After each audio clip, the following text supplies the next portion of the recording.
Finishing up some of Philippians, we're going to jump into John, and so where I want you to focus and stay tonight is in John. So you can go ahead and turn there, John 4. I'm going to be in Philippians 4, so if you want to do both, that's great. It's going to be ahead of the curve. But just restating and what we've been doing and what's been going on. We had some great worship times together. I think even last week was a great time of worship through prayer, through time where we just shut down and went to different stations. Tonight, it's going to have something like that towards the end.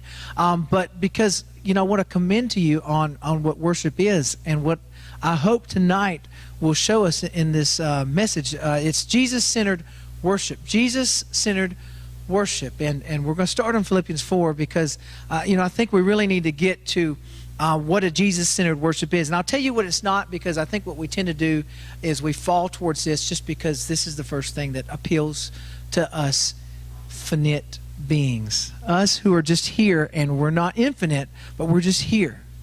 And so what we tend to rely on most is ourselves. And what we really rely on is feelings. Can I tell you this? Worship is not your feelings. And I'll tell you why. Because how many of you wake up and you just feel like you are rotten mad at somebody, you're angry or upset, and you can just kind of look at me spiritual like I've never felt that way in my life, but I can guarantee we all get that way. I guarantee there's times in your car where you don't feel like worshiping, right? Where somebody cut you off, or you cut somebody off, or I don't know, or maybe that test is looming and you're just not in a good Holy Spirit mood, and so you're mad or you're upset or somebody talked about you. Let's just cut to the chase here. Probably a lot of our life, our feelings aren't that of Jesus, we love you, we want to worship you, right? And that's the problem. Because there's times when we love it and our worship in our hearts like, oh man, God blessed me today so I can worship him. They're singing my song, they're doing this or that and worship. What about those times that we're called to worship and you don't feel like it? What about those times when you walk into church or you're in your car and still we're called to worship, but you're mad? You're mad at your mom, or you're mad at your dad, or you're mad at your friend.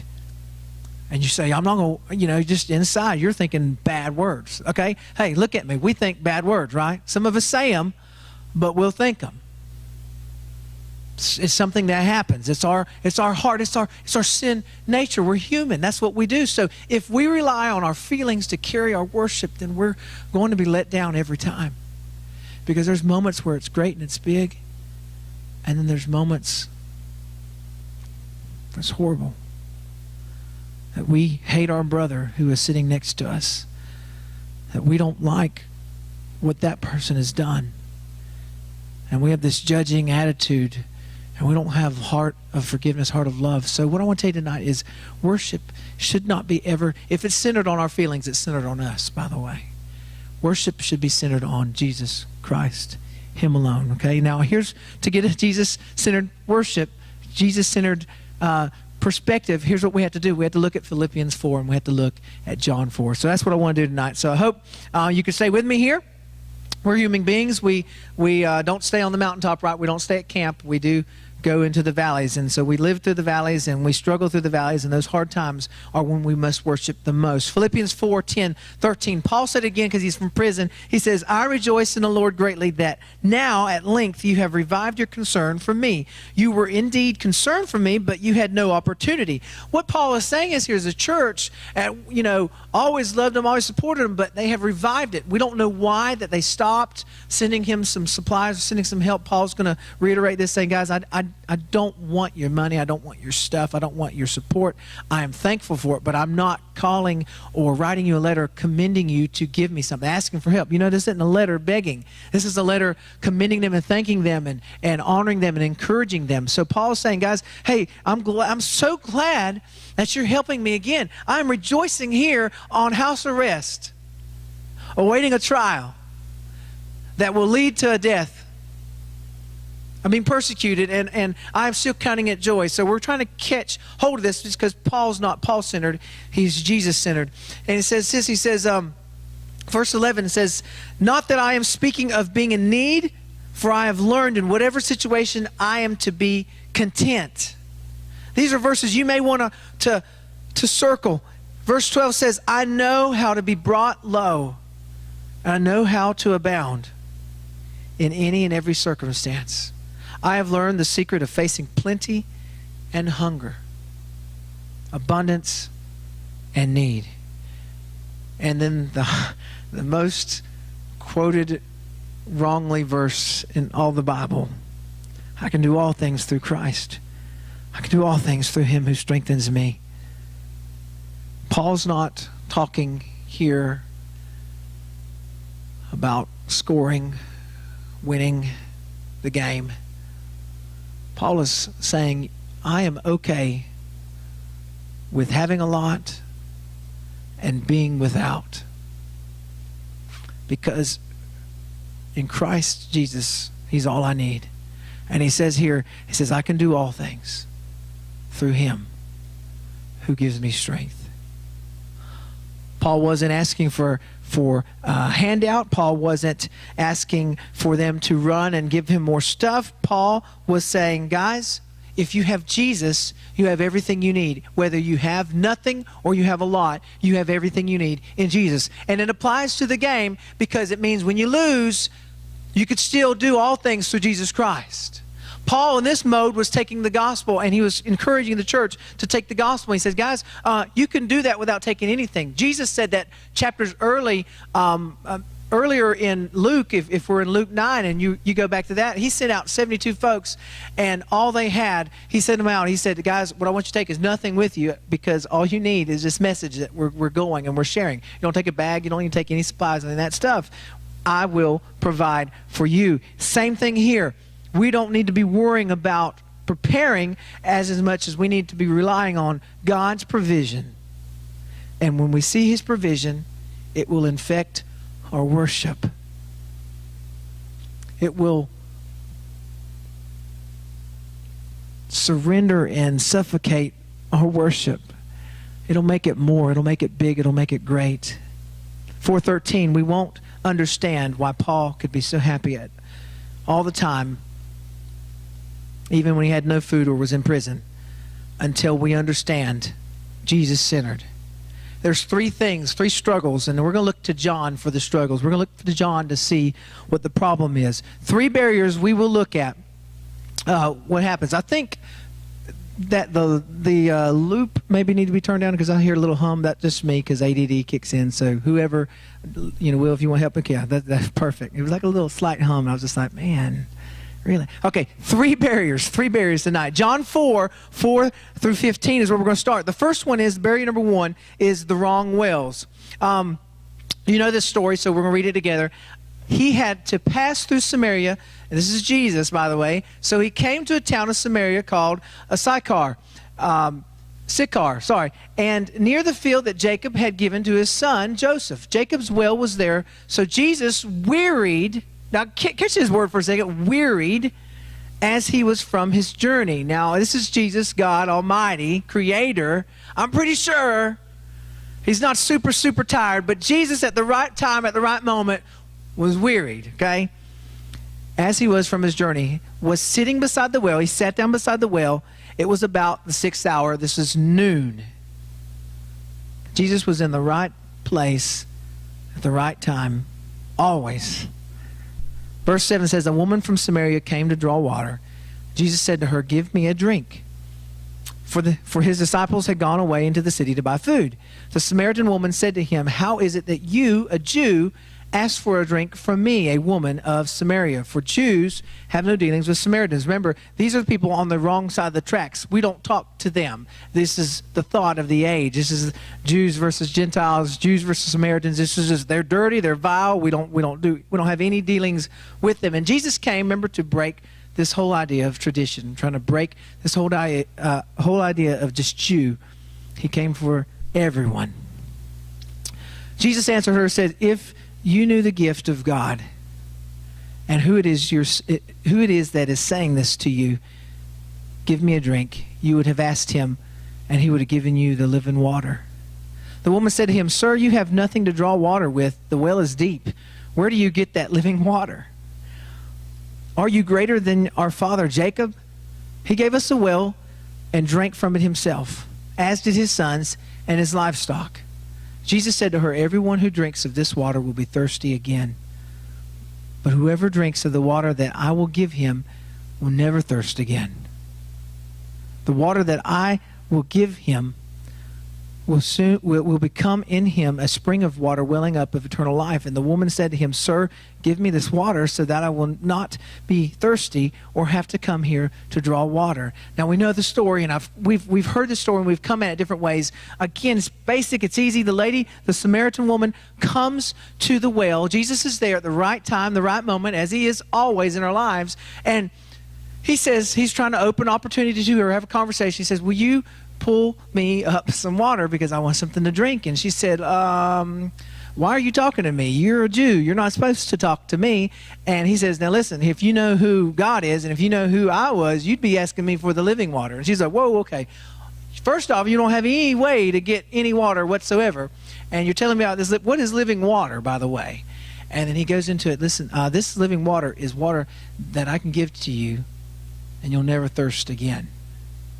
If you come here to this well, you'll always be thirsty. Now, mental note, circle it in your head, circle it in your Bible. If you always come to this well, you'll always be thirsty. But if you come to my well, and I give you living water, you'll never thirst again.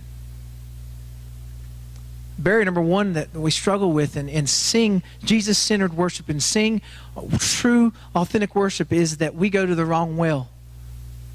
And conveniently, I've broken them down into 3 wells that we go to. One is like money and stuff, okay? We all like new things. We all like stuff. The newer, the better, right? We get it. It's like just like this kind of just a high that happens. You know, oh, man, you know, like if I see a package from Amazon on my front porch, I'm just kind of a little excited, you know, like Santa Claus just visited me, you know. And so I tear into it and I have this new item. But the newness wears off, right? I mean, we always long for the next thing. I always talk about it, our electronics, our gadgets, our cars, you know. We always, you know, the newness wears off and eventually we're like, okay, you know, this isn't as cool as it used to be, but now they got iPhone 7 coming out and that's what I'm waiting on. So my contract will run out, or I'll pay $500 to get out, and my mom will pay $500 to get out, and I'll just go to that. We always want what the next thing is, and that's what Jesus is talking about. If we go to these wrong wells, as he said to her, every time you come here and you pull this water, you're going to thirst again for water. You're going to thirst again for this. Every time we go to this well of stuff and money, we're always going to want again. I mean, do you write out your Christmas list every year? Have you ever said, you know, I've got everything I need? Maybe not like that, right? Most of you can find something, right? The list gets shorter, but the items get more expensive. That's what it is, right? It's not this long list of all the little toys that you see on TV anymore. It's just like just one thing. It's a car. It's just this one thing. It's just, you know, that's all I want, but it's a laptop or whatever, you know, all this nice stuff. And so every year we'll do this. Why? Because that stuff can't fill our hearts. That stuff, that no matter how much money you get, you can look through the book of Job and you can look through Solomon. Solomon had a lot of stuff. And he said, everything is meaningless if I don't have Jesus Christ, if I don't have God. Job had a lot of things and he lost it all. And Job at the end said, listen, I lost everything, but I didn't lose Jesus Christ.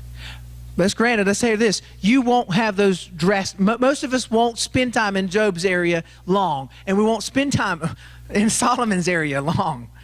We'll be somewhere in the middle. We'll have a little bit, we'll lose a little bit, we'll be somewhere in there. We can't allow that feeling, we can't allow that well that we come to, going, getting our stuff and getting our money to drive us. Why? Because we'll always have to come back to that well. Do you get this? We always have to come back and get the next thing. We'll never... How many of you here just have the regular iPhone 3? Anybody? Jenna. That's not even an iPhone. So Jenna's the only one. She's like, listen, my phone can call the Mars pretty much because Alexander Graham Bell was here and invented mine. You know, that's the thing. Yeah. So Jenna's the exception to the cell phone rule with you guys. No, nobody's got. Some of you may have a 4. You might be anybody holding on to iPhone 4? No, we done got rid of all those, right? Yeah, they're all gone. Okay. So we got to have a 5 at least, and 5's tiny. If we get the 6, it's big. You know, so that's what I'm talking about. The next thing. And this world does it to you. It's not just your fault, it's the world. Because they're busy working on the next thing. I don't even know the difference between the last 3 or 4 iPads. I don't. Retina display. Anybody know how much greater that is for you or not? Okay. It costs $200 more. So I don't have one that has Retina display. I don't know. Again, I'm not a really educated guy. I don't know all what that means. Money and stuff will always come back to that well over and over. Because the human heart will always want more.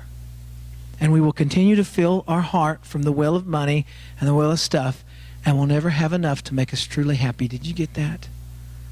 But that's not the only well we go to. If that was the only well we go to, it'd be easy to fix. We also go to the well of relationships. Now, for you guys, our boyfriend-girlfriend relationships, we go to those, man.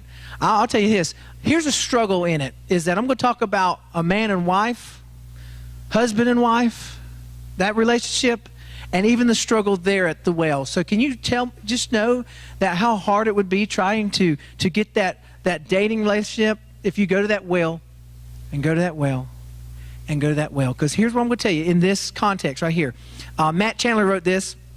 Women, you'll never find a man who completes you, regardless of what the TV shows, books, and movies promise you. No one can fix what's broken in your heart. If you had a man who thought of nothing but you, how to romance you, how to love and encourage you, you would still be empty. If you came home every day to rose petals on the floor, him leaning over with his chiseled chest, changing the diapers of the baby, you would still eventually think, God, why does he do that? Does he think I'm dumb? Does he think I don't know how to change a diaper? You would begin to wish he would be somebody else and would do things differently. No man is enough. You need a Savior. Here's the other thing, guys. Your girl will always... Guys who think the girl who is always about you and doing what you wanted them to do, always ready, your perfect wife, always ready with a steak in hand, that she's dressed perfectly, that she is always have this smile on her face, that the kids are put away, locked up, we don't ever have to see them. The TV is playing my favorite stuff on, like games, not anybody else's shows, my stuff, recorded, no commercials. It's like streamlined onto the bedtime. I can go to bed when I want to. I don't have to do any chores or anything. I'm talking about myself. All this stuff, everything's perfect all the time. Everything's like, yeah, whatever you want, honey, whatever you do, whatever you like, whatever you this and that. Eventually, our hearts would go, are you always agreeing with me? Why is this okay all the time? And we would reject it. Why? Because a woman cannot fill our hearts. Jesus is the only thing that can. And then we dumb it down to high school, middle school relationships. And I see students who go to that well often. And again. Because there's not a guy and there's not a girl that can fill their heart. Only Jesus. Relationships will be the well that you go to, and they'll let you down if that's the only well. And the last one of the wells is the one of success. Success and got it right here. Success and respect.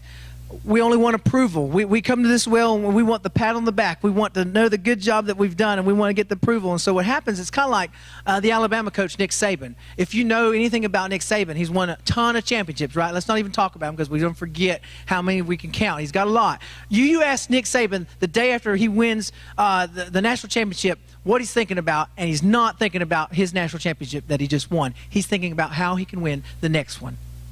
He has no time to celebrate. Why? Because that respect, that which he earns, does not last long until he needs to go out and do it again. He doesn't get to celebrate all year. I'm a champion. Well, no, I'm working on this year coming up now. That's kind of like us, guys. We'll spend all this time to get approval of our friends. So we'll go do dumb things, go to dumb places, and put ourselves in dumb situations and look dumb just so we can get these folks to like us. Just so we can get the approval of these people. And the problem is we come to this well of respect and success, and we always are thirsty because we have to come back and nothing sustains us. Jesus told this lady, you're at the wrong well. The well for living water is the water that I can give, and you'll never thirst again. And it caught her attention, right?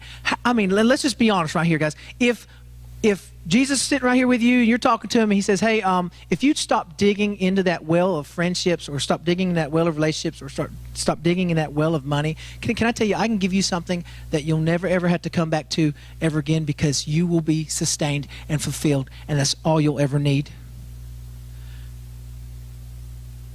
It'd catch your attention. It caught hers. And she said, what is this water? What is this water?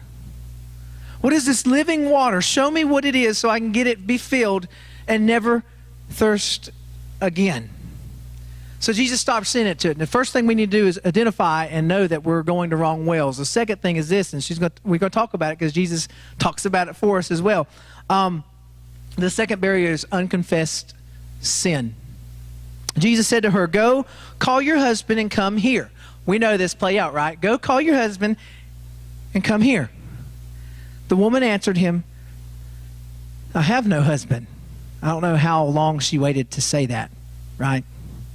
I have no husband.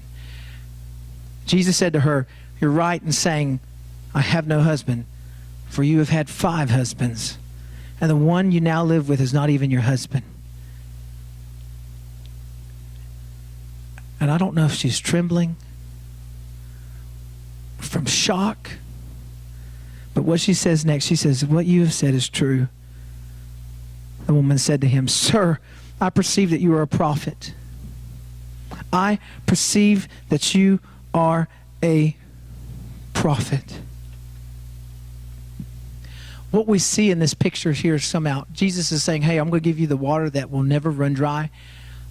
He says, now first, here, go home and get your husband. And he knows the questions. Listen, do you always know this? Jesus knows the questions to ask. And in this woman's life, it was for relationships. It was the well that she had come to over and over and over for relationships, for a husband. And he said, hey, go get your husband. She said, well, I don't have a husband. She said, well, yeah, that's right. You got 5. And the one you live with now is not your husband. And it knocks her off her feet. Here's the second barrier. What we see in this is that we'll come in and we'll do everything we can to not have to show our struggle, our sin. We unconfessed. We'll come in. Listen, every time I type that word unconfessed sin, it was like misspelled in Word. It's like Word doesn't even want to deal with that. We don't even want to talk about it when we come in. We don't have unconfessed sin. I struggled, and we'll all raise our hands. I struggled with lust, or I struggled with money, or this or that. You know, hey, let's get down to the nitty-gritty. What are the real struggles? If you're sitting with Jesus, and he goes, hey, this is your sin right here. Is this true? And you're like, no, that's not me. He says, yeah, that's not, because you do it worse. Wow.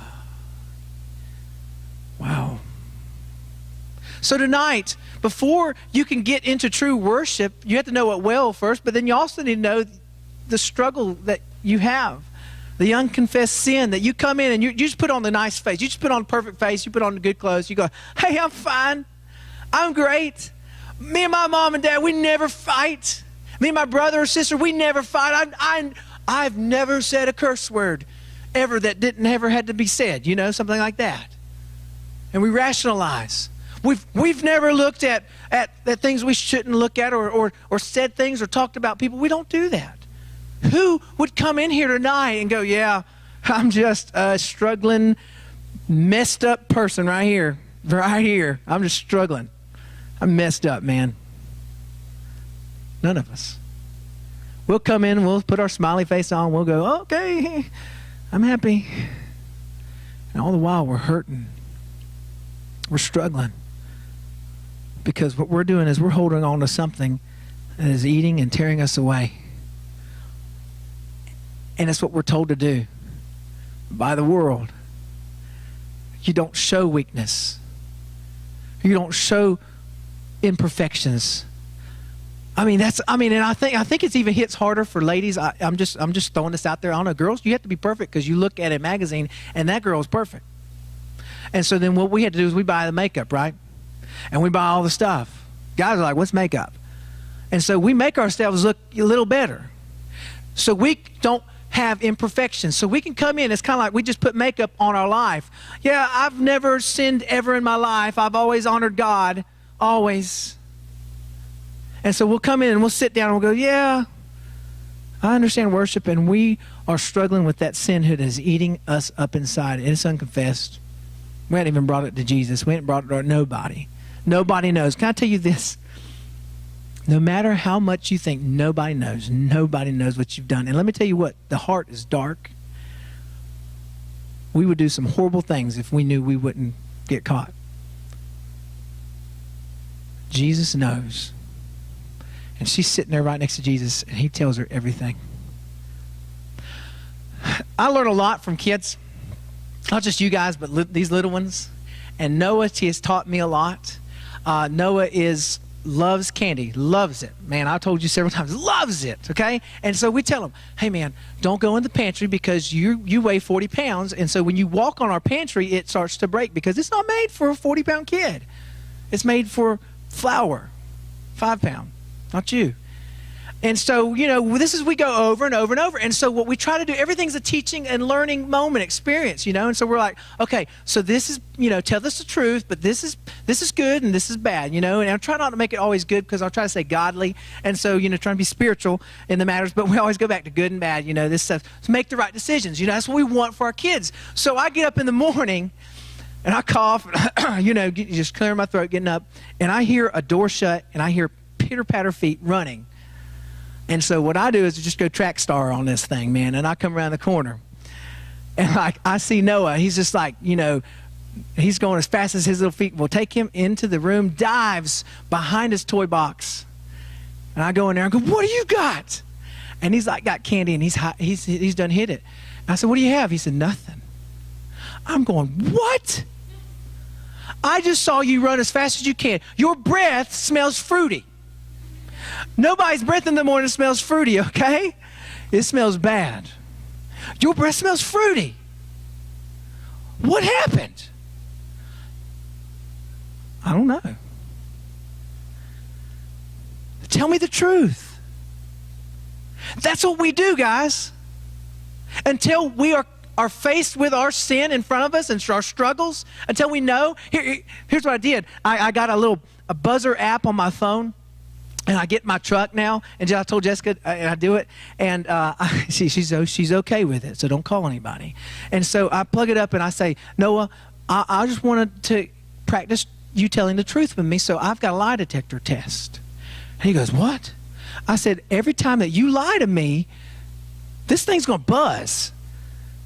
So he gets all quiet and serious, and I'm talking about like he was like military quiet, military serious, answered everything really quickly. And I said, Noah, I'm going to practice. I said, I'm going to practice on myself. Mama is a boy. And that thing said, man, buzz. I buzzed it. Okay. He's going, man. I said, Daddy is a girl. Bing, buzz again. So I started asking him questions. I say, Noah, do you like school? He says, yes. Bang. He says, no, I don't like it. I said, okay. I said, have you ever been mean before at school? I said, no. Yes, I have. I'm just trying to give him home runs here to begin with, I said, Noah, had a little fun. I said, Noah, you ever picked your nose before? Yes. I didn't buzz it. I said, Noah, you ever eat it before? He said, yes. I said, sorry. We moved on, and I said, Noah, you ever been in the pantry before? He said, yes. I said, Noah, you ever gotten candy and stuff you weren't supposed to get? He said, yes. Do you know how long it's taken him to come and tell the truth? it's taken almost having to hook him up to a lie detector test here for him to, yes, I did that. That is our nature. Folks, I don't know, but I am deceitfully sinful. And I will do everything. I will kick and some of you are great liars, right? Some of you can, and some of you act like you ain't lying, but you really, just withholding that truth is lying, guys, okay? And so we'll skirt around the truth. We'll do all we can because we don't want anyone else to know. When you do that with sin, when you come in here and act like everything is okay, when you do like the parable in Luke 18, where the Pharisees there praying, God, oh God, I hope I'm not like this tax collector that's right next to me, and the tax collector's there going, oh God, forgive me because I am a sinner. When we don't spend any time in prayer going, God, when was the last time you were repenting? You were just going, God, I struggled so bad today. I'm so thankful you just didn't thump me on into hell. I'm just glad you didn't come down and thump me in the back of the head, because I was just this horrible kid. Thank you for giving me grace that covers that. It should be like as passionate as David is in Psalm 32, as he says, listen, as when I kept silent about my sin, about, what I did, having Uriah killed, and then taking his wife, and committing adultery while Uriah was alive, and then she was having a child. When I had that unconfessed sin, it made my bones ache. And Psalm 32, let me read it to you. Psalm 32 is so important. He says, blessed is the one whose transgression is forgiven, whose sin is covered. Blessed is the man against whom the Lord counts no iniquity, and whose spirit there is no deceit. For when I kept silent myself, my bones wasted away through my groaning all day long. For day and night your hand was heavy upon me. My strength was dried up as by the heat of summer. I acknowledged my sin to you and did not cover my iniquity. I said, I will confess my transgressions to the Lord, and you forgave the iniquity of my sin. Can I tell you this? You don't experience Jesus Christ until you come to an altar and you go, God, here's my messed up life. Here it is. Here's the truth. Hear it all about it. Will you please fix it? If you come to the altar and go, God, I'm pretty good, I'm pretty great, all I need is you, just to add it in, and you hashtag you in my life, I'll be good, then you have done nothing more than fake yourself into some type of weird religion, weird idea of salvation, until you have come fully, open-heartedly going, God, here's my life, here's my struggles, here's everything I have. I would not be surprised if you just wanted to thump me. But I know that you sent your son, Jesus, to die for me. And I know even as I say this, that tomorrow I'll probably do something easy, probably just as dumb or dumber. And again, I can come back and go, God, forgive me. Here's my struggle. Here's my sin. And as David said, you will forgive. There is no more freeing feeling than when you give your struggles to Jesus Christ. We sat in an airport. I don't remember who was on that trip with us. We were coming back from California from our mission trip over there, and we sat in the airport, and we were delayed. Imagine that. And we were there for a couple hours. And the Bethel, Bethel, right? The church Bethel, and they do all the great music and all that nice stuff. Well, some of their ministers were there. Now, I love the music. Theology's a little different, so we kind of watch things. And so these guys were, had that nice Australian accent. I'm not going to attempt it, okay? So it's okay. But, they were smooth talking. They found out we were a mission team, and they started talking and had was talking to Courtney Howard, Ryan Callahan, some of our folks, and just was filling them up, man. They said, listen, I don't want y'all guys to look at yourselves as sinners, but you're saints. And I started to struggle with that comment. If we just think we're righteous all the time, which we are saints by the grace of God because of who Jesus is, but first, we're a sinner. And I'll be honest with you, tomorrow I'll be a sinner. And the next day I'll be a sinner. And the next day when I hit that buffet, I'll sin again.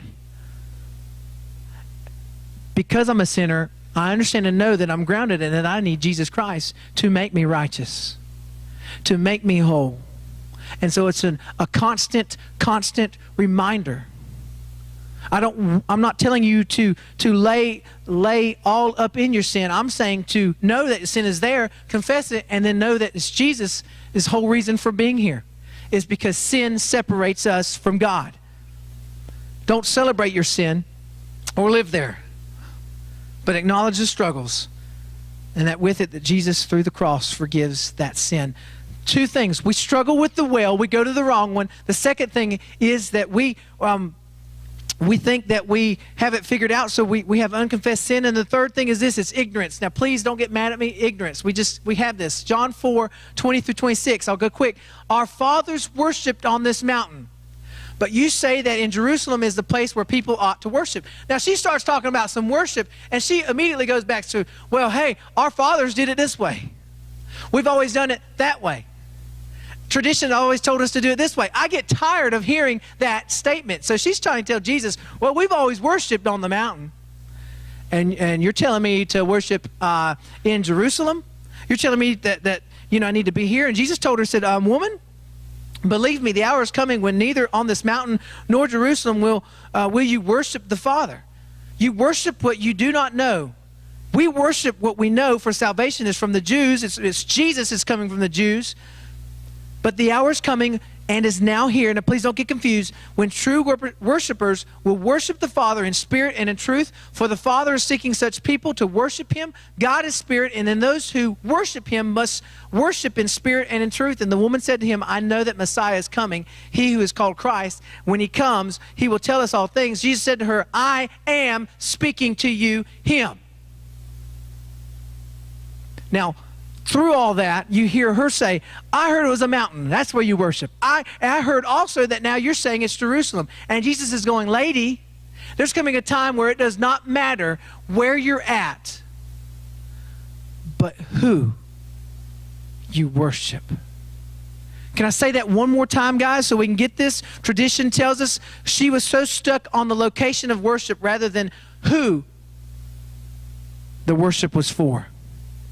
The location of worship will tell us that we must sit in a pew, that we must have green carpet, that we must have stained glass windows, that we must have a choir, that we must have contemporary music, or that we must have hymn music, or that we must do this or that in schedule, and that when we worship, it should be only here. And when you do things for Jesus, it should be only here. And when you come to serve, it should be here. Do you get this? Jesus says, there's coming a time, and that time is now, where it does not matter if it's the mountain or in the church, but the who you worship. The ignorance is a barrier, because what we have is we're living in a generation where people go, I worship when I attend church. Wow. You did something. I worship when I show up. When I sit there with my mad face on. I'm worshiping. Yeah, really? Right? I'm worshiping when I just donate. I'm worshiping when I come to that building. Folks, Jesus said, hey, it's not about a building. The whole early church was based not on a building, but on Jesus. And so the 16th century, 17th century, 18th century churches, it grew, and we hear Baptists coming out of those faiths, and all of them coming out, Methodists, and all of these denominations coming out. They started the Reformation. Why? Because people had gotten to tradition and were worried about location, man-made stuff, rather than the Bible and Jesus and what the early church did in Acts. So when people started the Reformation, when those church folks started getting closer to the New Testament, closer to what the early church looked like, people got mad. And they killed pastors and preachers who were Baptists, who were particular Baptists, who were general Baptists, all kinds of folks who they did not like, because they were interfering with what the church, the state church, was set up to be and look like. We have a whole generation of folks who have gone back to thinking church is something we attend, not that we're the church, and that we can worship anytime we want. We start thinking that we can only worship when we're in here, and we can only sing these songs when we're in here, we can only serve when we're here, we can only pray when we're in here. And the truth is, that'll be a barrier if our ignorance runs us. Tonight, it's not location, it's the who. It's not the well that you come to and you dig into every time after time, and you come up unfulfilled. And then the other barrier, it's that unconfessed sin. So what I want to do corporately with you guys, I don't know how much time we've got, but I just want to do it. There's unconfessed sins over here. Here's ignorance over here. Here's where we struggle to just, we think we're doing what church always is telling us to do, not what Jesus tells us to do. And over here is wrong wells. You go to the well of relationships, money, self-respect. Here's the truth. You're struggling with something in here tonight. Remember the unconfessed sins? So if you just sit in your seat tonight, you probably need just to be there. I'll just pull that right over here, okay? Because we're not perfect. So what I want to do is corporately give you a chance just to pray with one another. Hey, 10 people struggle with this, going to the wrong wells. Or 10 people struggle with ignorance of just thinking that they just do church right and they don't do it, they live it. Or folks who are struggling with unconfessed sins. And so I'd love those folks just to get together and pray with one another. Hey, and if you're this person, that all three of these things or a couple of them are what you struggle with, then why don't you just meet right here? But tonight, here's what I want to do. I want to encourage you. I don't want to make you do anything, but I just know tonight we're messed up. We're messed up. So from the front of this room to the back, I want you to go be with a brother and sister who is messed up as well, and just pray for God to come in and change everything about you. We love you. We give you all praise. In your name we pray, God. Amen. Will you go at this